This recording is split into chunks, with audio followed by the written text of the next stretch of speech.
Before I forget, I owe you for that tank of gas that you got for me. You filled up my car. Thank you so much. Yeah. But you did get the groceries, so there's like $10. Yeah. You did good service with the kids also. I pay and you helping her. Thank you. And you came in and you served as deacon today. You did the Spanish mass too. So you got that. Yeah. I owe you also for the prayers this morning. Oh, Father. okay. Yeah. Father, I helped you with that homily that one time, so. Oh, okay. Yeah. And let's see. You said hello to me this morning. Yeah, you did. Yeah, that's a thank you.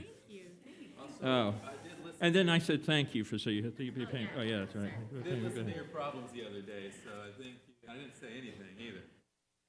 Yeah. And I guess you did the rosary, you told me, so it's a lot more for him also. And I'm saying mass so that I saved you from your sins. So I did forget, and I forgot you. Okay. Oh yeah, I helped Father to do that too. That's right. Okay, yeah. All right. All right. I think we get the idea. I have all the money.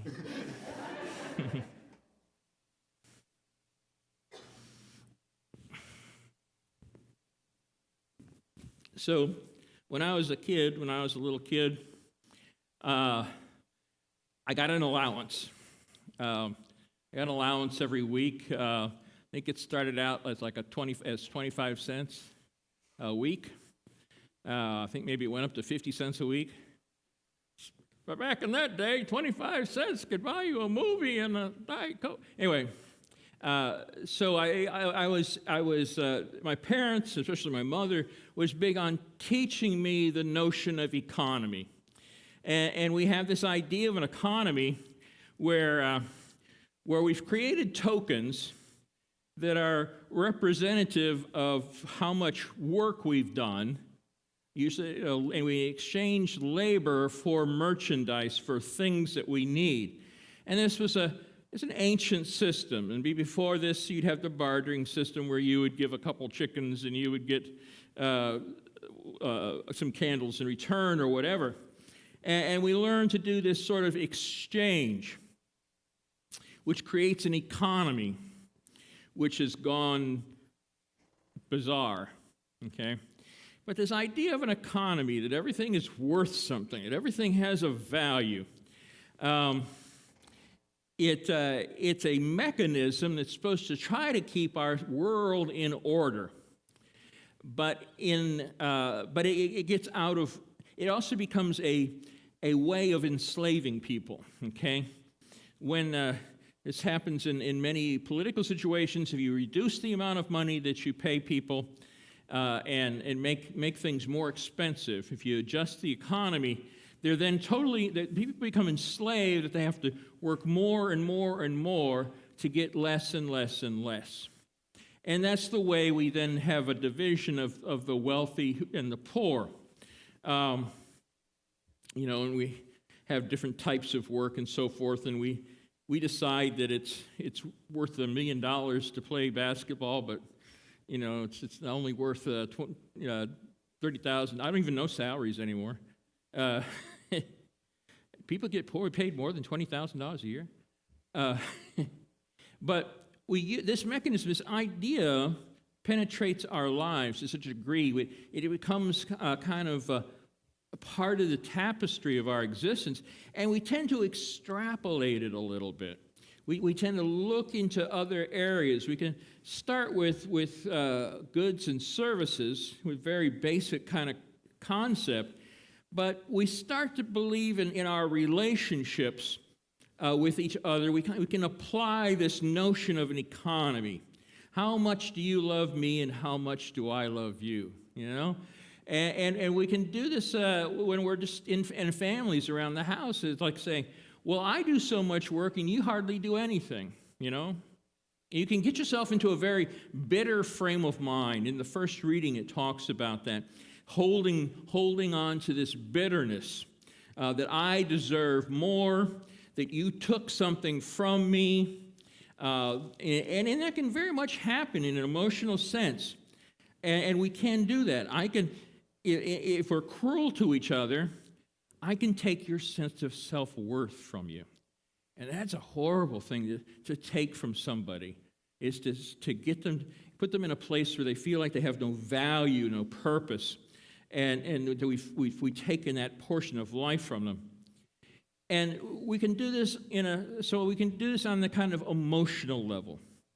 And we can even start to parse out our signs of affection carefully, that we can hold things close to our chest. We don't throw our affection around just wildly, We don't spend wildly in that area. We kind of hold tight, because if I do, maybe I build up your ego too much, and you start thinking you're someone special, and then you take the high road. You take the high position. So even though we don't realize it, that we're not aware of it, we often do use this idea of economy when we deal with each other and we work out our lives together, and how we play those kind of chess pieces of our lives. We extend it also into our faith life. It extrapolates then into our faith life. We can pull that into our life with Christ. We can talk about our faith life in terms of how often I've come to church, or how often I've gone to reconciliation, and we might feel ashamed that we haven't done that enough, or we see other people doing something more. We see some other people we see them praying all the time, and we develop this economy about who's holy and who's not holy, based on what we see and how we act between each other. And we start thinking about God, and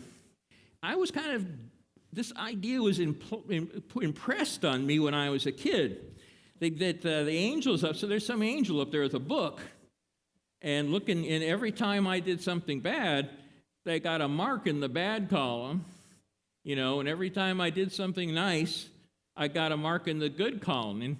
And then this idea was encouraged, so it kept me in line. It's something that an authority figure can use to keep you in your place and make sure that you do the right things, or to maybe even encourage you. You'll get a gold star every time you tell someone you love them. And so we can push this idea and think that God cares about this. You see, we get to the point where we think that God cares about this, that this is the way He works, that He is keeping track of all our good things and our bad things.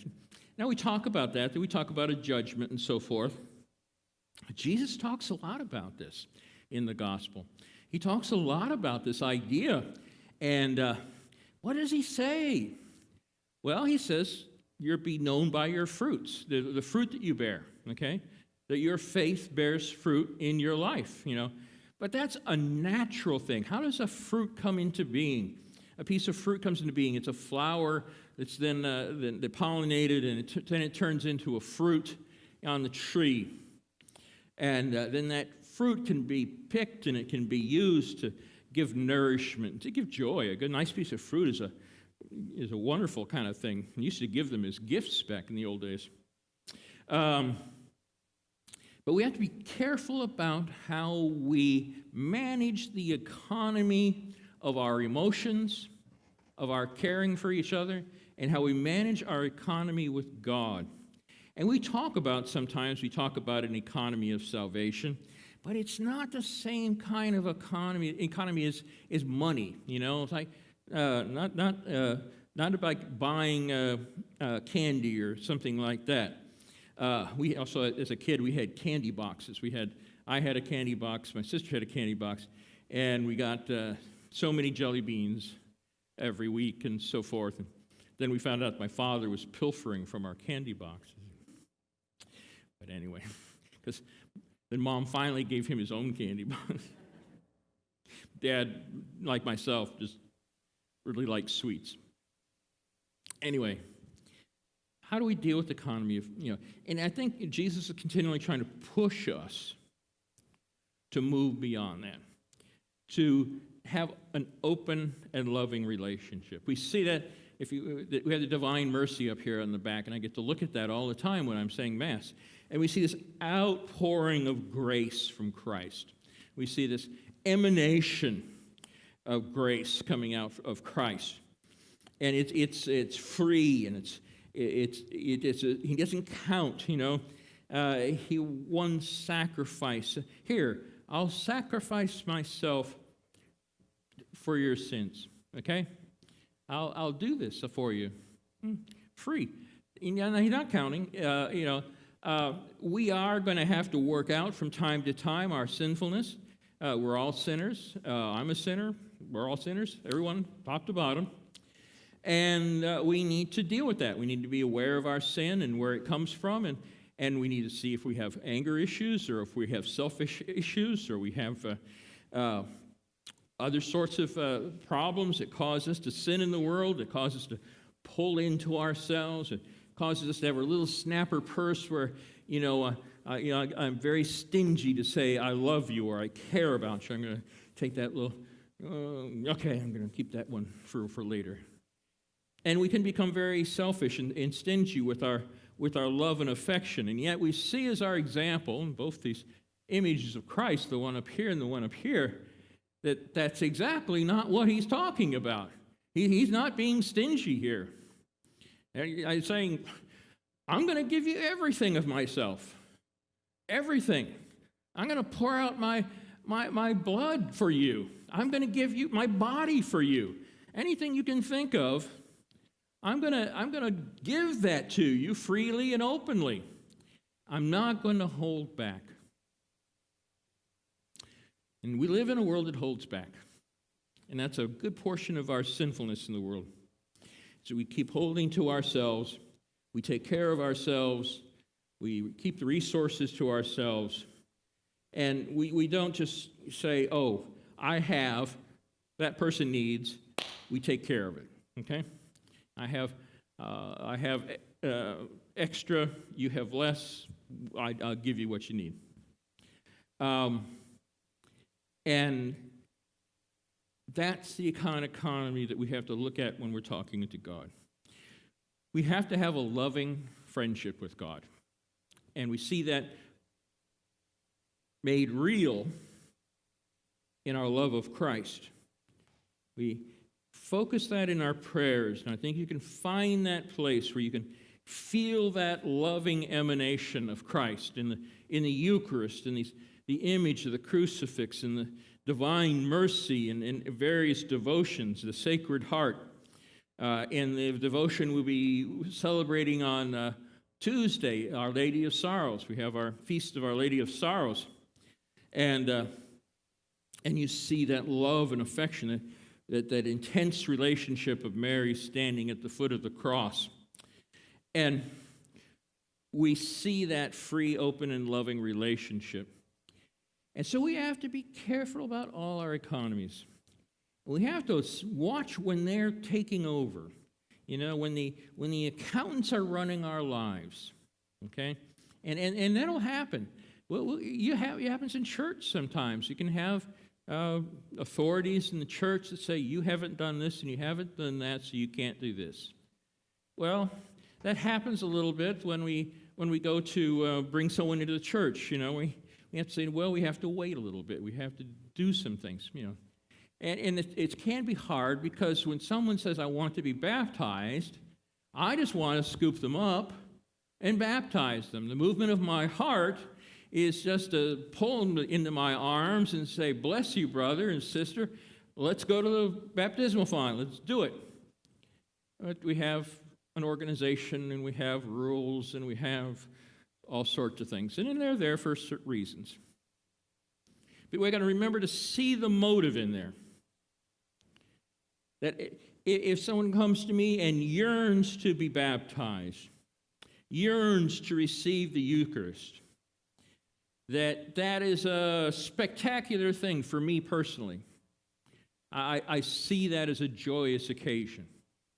Sometimes we go through RCIA, if you go through RCIA for adults, sometimes for kids too, it takes so long, and you start yearning for you want to receive the Eucharist like everybody else. You've been in the program and you understand something about what's going on, and you want to be there. You want to be at the table, and that's a wonderful thing to see, because that yearning is an expression of love.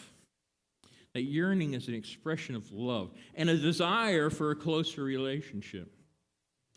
So, how do we manage these economies? It's a constant job for us. We have to keep seeing in ourselves, was I stingy in my relationships? And we can work it out, we can work those things out in our real relationships in this world. And we can work it out in our relationships with Christ. But it's going to reflect back and forth. If you go to Christ with this and say, I want to be closer to you, if I kneel here and I say, I want to give you everything, Christ, Lord, I want to give you everything that I have, you're going to be turned around to say, what am I doing for you? Where are we? Where's our relationship? Where's going on between us? He's going to show you. Yeah, that's cool. We can be close, but you might want to think about how you deal with your family or your friends, or how you deal with people at your job, and do you have some authority in your life? Is there some position that you have in your life where you have authority over other people's, and you use that? You use that to twist the screw there, and kind of clamp down. What do you want that, huh? Oh, so now I got power and authority to give you what you want, or keep it from you and make you suffer. We have to look at those things. We have to break down these economies. God's economy is not like what we use in the world to take care of goods and services. It's just not that kind of economy at all. The economy of love. The economy of love is totally different. You can give love and give love and give love and have more love to give. In fact, the more love you give, the more love you'll have to give. And to begin to see that maybe sometime in your life you were hurt. And someone hurt you in the heart, and they turned away from you, or something went wrong. We can drag that around, which this first reading says, we get in anger and we hold it close to ourselves and we carry it around. So the act of love is forgiveness. Is to let it go. And to move on, to work out those situations. But don't allow the stingy economy of our world to keep us from being loving people in the world. That is so important. If anything I wish for you is that you open that channel and be able to be loving people in the world, that Christ's love flows through you and you share it with each other.